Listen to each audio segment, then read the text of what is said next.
Hello नमस्कार दोस्तों, आप सभी का आपके अपने चैनल पर स्वागत है। तो आपका 30 सितंबर मतलब कल से आपका एग्ज़ाम स्टार्ट है, ठीक है, एसएससी एमटीएस का।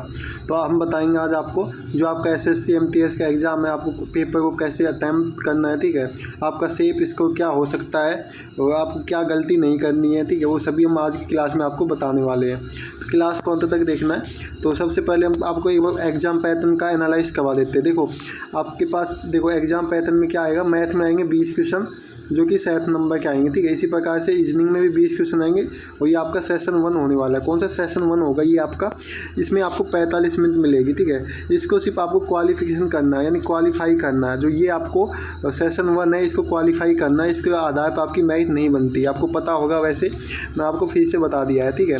अब आपको इसमें क्या करना है, देखो इसमें है ना आपके पास टाइम बहुत ज़्यादा आएगा, 45 मिनट आएगी, ठीक है, और आपको बस इसमें क्वालिफाई करना है, ठीक है। तो आपको जैसे कि रीजनिंग का जो सेशन है इसमें रीजनिंग है तो 20 क्वेश्चन आएंगे रीजनिंग के, ठीक है। तो आपको मुझे लगता है आप रीजनिंग में 18 से 19 क्वेश्चन आराम से कर दोगे, ठीक है। इतनी कठिन रीजनिंग नहीं आती है।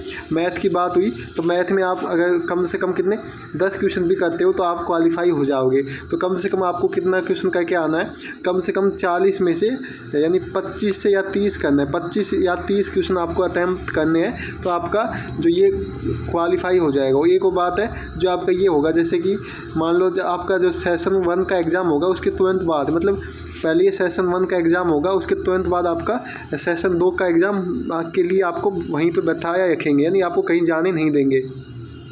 तो आपको दोनों आपका एक साथ होने वाला है। तो अगर आप इसको क्वालिफाई करते हो तो ये आपकी इसकी कॉपी चेक होगी, ये ध्यान रखना है आपको, ये आपको बात ध्यान रखनी है। तो आपको इसको क्वालिफाई करना बहुत ही ज़रूरी है। तो मैंने आपको बता दिया कैसे क्वालिफाई करना है।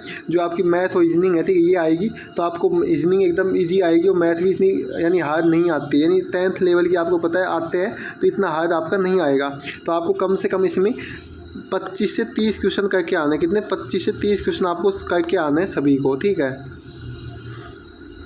तो आगे हम बात करते हैं किसकी, अब हम बात कर लेते हैं जैसे कि आपका क्या है, जैसे कि अब हम बात करेंगे किसकी, सेशन 2 की। जो सेशन यानी 2 होगा, तो जैसे कि आपका सेशन 1 होगा, इसके जस्ट बाद आपका सेशन 2 होगा। तो इसमें आपको तावल नहीं करनी है। जैसे कि अगर आप मान लो इसको अगर 25 मिनट में भी करके बैठ जाते हो तो आपको 20 मिनट आपकी बर्बाद जाएगी। तो ऐसा नहीं करना है, आपको अच्छी तरह से एनालाइज करना है क्वेश्चनों को और उसके बाद उनका अच्छी तरह सोच समझ के आपको आंसर लिखना है, ठीक है, सोच समझ के आपको आंसर करना है। इसी प्रकार से जैसे कि आपका ये होगा इंग्लिश में, देखो इंग्लिश और जीके जीएस मिलेगी, ठीक है, और 45 मिनट है आपके पास, 50 क्वेश्चन होंगे, कितने 50 क्वेश्चन होंगे और 45 मिनट आपके पास होगी। तो यानी इंग्लिश और जीके जीएस आप आराम से 50 क्वेश्चन 45 में आराम से कर सकते हो, ठीक है। क्योंकि ये बहुत ही जो मैथ और रीजनिंग है इसमें आपको दिक्कत आ सकती थी, 40 क्वेश्चनों में भी दिक्कत आएगी, तो आपको थोड़ा फास्ट करना है। और जैसे कि ये है इसमें आप आराम से 45 मिनट में 50 क्वेश्चन आराम से कर सकते हो, ठीक है।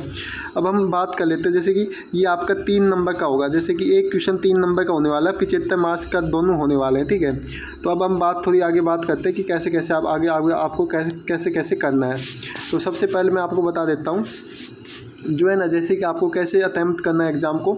एग्ज़ाम में सबसे पहले आपको यानी सेशन 1 के बाद आप क्या करना है, सेशन 2 करना है। जैसे कि सेशन 2 होगा आपका, ठीक है, तो उसमें आपको क्या करना है, सेशन 2 में सबसे पहले आपको इंग्लिश को अटैम्प्ट करना है। क्या करना है, इंग्लिश को अटैम्प्ट करना है। क्या इंग्लिश को अटैम्प्ट करना है।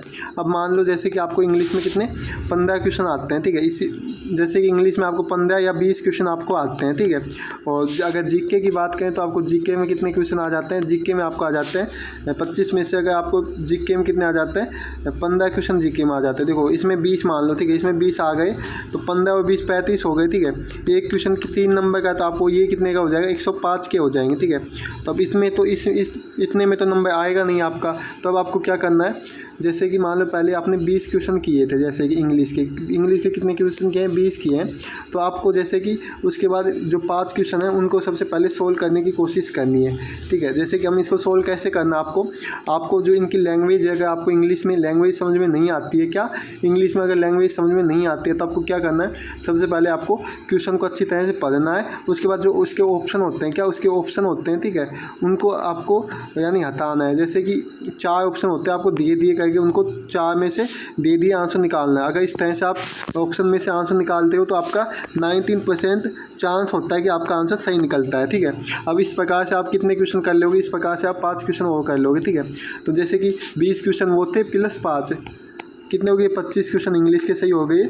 और उसके बाद आपके कितने बचे, उसके बाद आपके 15 जैसे कि आपने उसके कर लिए तो कितने हो गए आपके, तो ये आपके जैसे कि हो गए आपके कितने हो गए 40 क्वेश्चन हो गए। अब 40 गुना 3 करेंगे तो आपके 120 नंबर आपके आ जाएंगे। ठीक है, अगर आपका 120 स्कोर हो जाता है तो बढ़िया बात है। ठीक है, अगर आपने इतना भी कर लिया तो आपके लिए अच्छी बात है, क्योंकि आपका जो पिछली बार जो मतलब गया था कटऑफ वो 132 यानी यू आर की किसकी यू आर की 132 गई थी। ठीक है, जनरल की। तो इस बार भी इतनी ही जाएगी, लेकिन आपका नॉर्मलाइजेशन होता है। क्या होता है नॉर्मलाइजेशन, ये आपका शिफ्टों के आधार पर होता है। मान लो जो भी आपका एग्ज़ाम होता है अलग अलग दिन अलग अलग शिफ्टों में अलग अलग लेवल के क्वेश्चन आते हैं। जैसे कि हार्ड लेवल के क्वेश्चन आते हैं तो आपको जो क्या मिल जाता है नॉर्मलाइजेशन मिल जाता है। ठीक है, उसकी वजह से आपके अगर 120 नंबर आए तो आपके 135 नंबर तक पहुंच जाते हैं। ठीक है, तो आपके लिए इजी हो जाता है। और अगर आपका इजी पेपर आता है, क्या अगर आपका इजी पेपर एग्जाम में इजी आता है तो आप आराम से सोल्व कर लोगे, आराम से एग्जाम को सोल्व कर लोगे। ठीक है, तो आपको इस तरह से करना है। अब जैसे कि मान लो किसी के मान लो कितने क्वेश्चन सही होते हैं, जैसे कि 15 क्वेश्चन किसी के इंग्लिश में सही करता है कोई, है ना, कोई 15 क्वेश्चन किस में करता है, ये इंग्लिश है। ठीक है, और ये आपकी जीके में वो 15 क्वेश्चन करता है, तो ये पूरे मिला कितने हुए 30 क्वेश्चन हुए। अब 30 गुना अगर हम 3 करेंगे 90, तो अब आप सोचोगे 90 में तो अब आपका कभी होगा नहीं। ठीक है, तो अब क्या करना है आपको, अब आपको तुक्के लगाने हैं, क्योंकि अगर आप सोचोगे आपके 90 नंबर आए हैं तो आप वैसे भी पता है आप वैसे ही मतलब वैसे ही आपको आते जाओगे, क्योंकि 90 में आपका कभी भी नहीं आएगा, ये आपको पता होगा।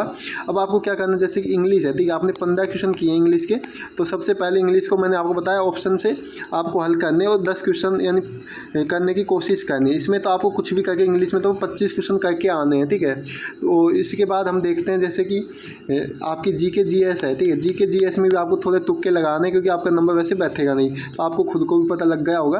तो इसमें आपको कैसे तुक्के लगाने हैं, जैसे कि आप मान लो आप क्या करते हो, अगर हम करते हैं जैसे कि आप यानी एक क्वेश्चन आपका 3 नंबर का होता है। ठीक है, हम 3 क्वेश्चन ऐसे आपको ऐसे क्वेश्चन पकड़ने हैं जो आपको कंफर्म हो कि आप इसमें तुक्का लगाओगे तो 3 में से 2 आपके सही हो जाएंगे। तो जैसे 3 नंबर का हम 3 क्वेश्चन करते हैं और मान लो इनमें से अगर हमारा एक गलत भी हो जाता है तो आपके 2 सही हो जाएंगे। ठीक है, 3 आपके ये हट जाएंगे और एक नेगेटिव मार्किंग, मतलब जब भी आपके 5 नंबर आ जाएंगे, कितने आ जाएंगे 5 नंबर आपके सेफ आ जाएंगे। तो आपको इस प्रकार से इसको जो एग्जाम है उसको सोल्व करना है। ठीक है, और आपको वैसे अगर आपकी तैयारी अच्छी होगी तो आप आराम से क्वेश्चन को सोल्व करके आ जाओगे, ऐसी कोई दिक्कत नहीं आएगी। ठीक है, आपकी जो जीके जीएस वो भी आपकी ज़्यादा कठिन नहीं आती है। जीके जीएस भी आपकी यानी 10वीं लेवल की आती है, 10th लेवल के आपका एग्ज़ाम होता है जो एसएससी एमटीएस का है। ठीक है, उसमें इतना कठिन नहीं आता है, तो आपको कोशिश करनी है पढ़ने की। अब जैसे कि हम बता देते हैं, आपने अगर एसएससी जीडी का फॉर्म नहीं भरा तो सभी को एसएससी जीडी का फॉर्म भर देना है। ये आपकी जो वैकेंसी है ये भी आपकी सेम ही होती है, इसमें ज़्यादा अंतर नहीं होता है। ठीक है, अगर आपको हमारे जो भी क्लासेज होती है क्लासेज अच्छी लगती है तो चैनल को सब्सक्राइब करना है। क्या करना है, चैनल को सब्सक्राइब करना है और इस वीडियो को लाइक कर देना। ठीक है, अगर जो इन्फॉर्मेशन हमने आप लोगों को बताई अगर अच्छी लगी है इन्फॉर्मेशन तो वीडियो को लाइक कर देना है, अपने सभी दोस्तों के पास वीडियो को शेयर करना है। ठीक है, और अगर आपको एग्ज़ाम के लिए कोई भी डाउट हो तो आप कमेंट बॉक्स में कमेंट कर सकते हो, सभी के सभी लोग। ठीक है, अब एक बात बताना, आपको जो एग्ज़ाम है कब है आपका, जैसे कि सभी का एग्ज़ाम अलग अलग है। जैसे कि 30 सितंबर से लेके जो एग्ज़ाम है 15 नवंबर तक है। कितने 15 नवंबर तक है, आपको 1.5 महीना मिला है। कितना 1.5 महीना आपको मिला है, 1.5 मंथ आपको मिला है। तो अभी भी आपके पास टाइम है। जिन लोगों का अगर लेट है, जैसे किसी का 1 नवंबर को है एग्ज़ाम, कब है 1 नवंबर को, किसी को आपका 15 नवंबर को है। ठीक है, या किसी का 30 सितंबर को है। ठीक है, 30 अक्टूबर को है। ठीक है, 30 अक्टूबर को है, तो उसके पास अभी भी टाइम है थोड़ा, तो वो अभी भी तैयारी कर सकता है। और आपको अपनी जो रेगुलर है तैयारी करना है, तो मैंने आपको पहले ही बताया था सबसे ज़्यादा आपको प्रैक्टिस सेट लगाने हैं। क्या करना है, प्रैक्टिस सेट लगाने हैं, मॉक टेस्ट लगाने हैं। ठीक है, ज़्यादा से ज़्यादा आप जितने मॉक लगाओगे आपके लिए फ़ायदा मिलेगा, क्योंकि आप जितना ज़्यादा रिवीजन करते हो आपके लिए फ़ायदा होता है। ठीक है, तो अगर वीडियो अच्छी लगी तो वीडियो को लाइक करना, शेयर करना। मिलते हैं नेक्स्ट वीडियो में। जय हिंद, जय भारत, सभी लोग हंसते हैं मुस्कुराते हैं।